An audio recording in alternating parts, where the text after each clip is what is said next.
today I'm going to show you how to use a recording program called Loom. Loom allows you to create videos on your computer, and both you and your students can use this program. As a teacher, you might want to use this program to record a lesson for asynchronous learning. Or maybe you want to save some of your face-to-face class time and do your homework review as a video.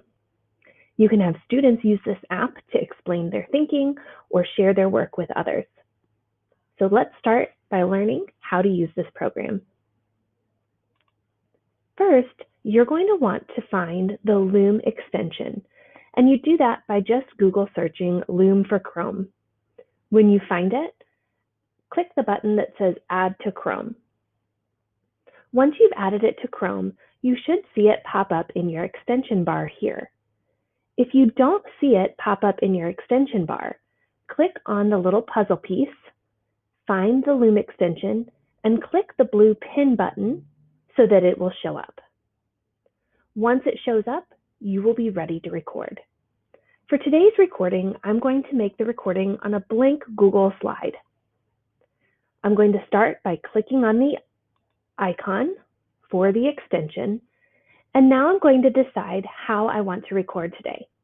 Automatically, you'll see your picture pop up in the bottom left-hand corner in a small circle. You can decide if you want your camera to be on or off during your recording, and you can do that here. You can choose to record your screen and your camera, like it's showing now, your screen only, or your camera only. You also will notice that you have options down here, and this will help you while you're recording. If you hover over your picture, you can also determine how large you would like your webcam to show. Once you're ready to make your recording, all you need to do is click this red Start Recording button. Choose the screen that you want to record, and you'll see a countdown begin to start. Once the countdown goes away, your video will be recording.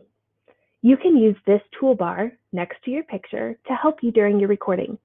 If you need to pause, simply click the pause button, figure out what you need to say next, and then resume. If you've made a mistake and want to start over, just click the red X. Or, when you're finished, click the green check mark. Once you click that you're done, your video preview will show here for you. You can make a specific title for your video, and then you have a couple options. You can choose to trim your video to either take out some of the mistakes that you made, to start a little bit later or end a little bit sooner. And once you start trimming, you'll be able to publish your changes. When you're happy with your video, all you need to do is copy the link and share it with your students. Or you can download your video here and then upload it to your YouTube channel. One other helpful thing that you might want to consider is looking at the settings for your video. You might want to turn off the ability to make comments or allow students or viewers to use emoji reactions.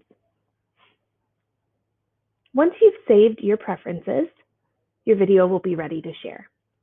If you want students using this program also, all they need to do is go through the same steps that you did to add the extension, and they'll be ready to record and share their work with you.